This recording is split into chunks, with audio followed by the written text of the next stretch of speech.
எல்லா பத்திரிகையாளர் முன்னாலேயும் ஒரு ஆண்ட்ராய்டு ஃபோனை வச்சுட்டு ஏடிஎம் கார்டை வச்சு மாத்திரையை நுணுக்கி டெமோ காட்ட சொல்லுங்கள். என்னையா எப்படி அவர் ஒரு விளக்கம் கொடுத்துருக்காரு.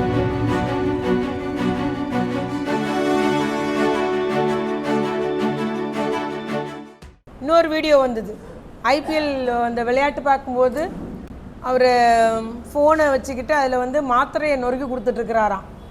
ஒன்றே ஒன்று, எல்லா பத்திரிகையாளர் முன்னாலேயும் ஒரு ஆண்ட்ராய்டு ஃபோனை வச்சுட்டு ஏடிஎம் கார்டை வச்சு மாத்திரையை நுணுக்கி டெமோ காட்ட சொல்லுங்கள். என்னையா எப்படி அவர் ஒரு விளக்கம் கொடுத்துருக்காரு. அதனால் அவர் அதுக்கு என்ன ஹெட்டிங் போட்டிருக்காங்க, தக் லைஃப் அப்படின்னு போட்டிருக்காங்க. தக் லைஃப்ன்ற ஹெட்டிங் எதுக்கு போடுறாங்கன்னா, யாராலும் செய்ய முடியாத செயல், நான் ஒரு தில்லான செயலை பண்ணுறேன் அப்படின்ற மாதிரி தான் அவர் அந்த வீடியோவே பதிவிட்டிருக்காரு.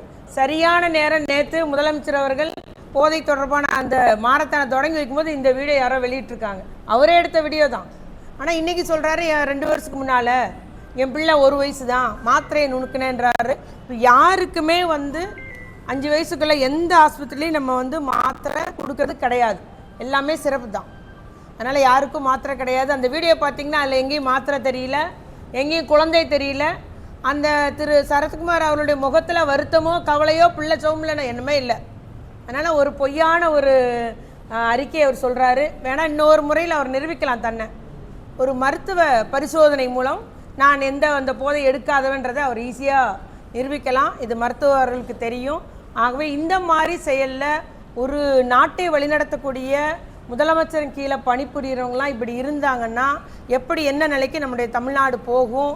நாட்டை நாம் காப்பாற்றிட வேண்டும், தமிழ்நாட்டை வளர்ச்சியை நோக்கி நாம் சொல்ல வேண்டும், முன் செல்ல வேண்டும் என்பது தான் எங்களுடைய ஆசை. நம்முடைய தமிழ்நாடு வளர்ச்சி பெற வேண்டும்.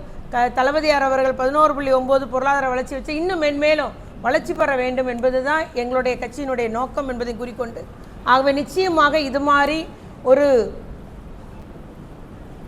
ஒரு செய்யத்தகாத செயலில் ஈடுபடுவோர், குறிப்பாக போதை தடுப்புன்னு சொல்கிறோம், அது போதை தடுப்பு படை அமைக்கணும்னு சொன்னார் முதலமைச்சர். இன்ன வரைக்கும் போதை தடுப்பு படையை அமைச்சத மாதிரி அறிக்கை வரல.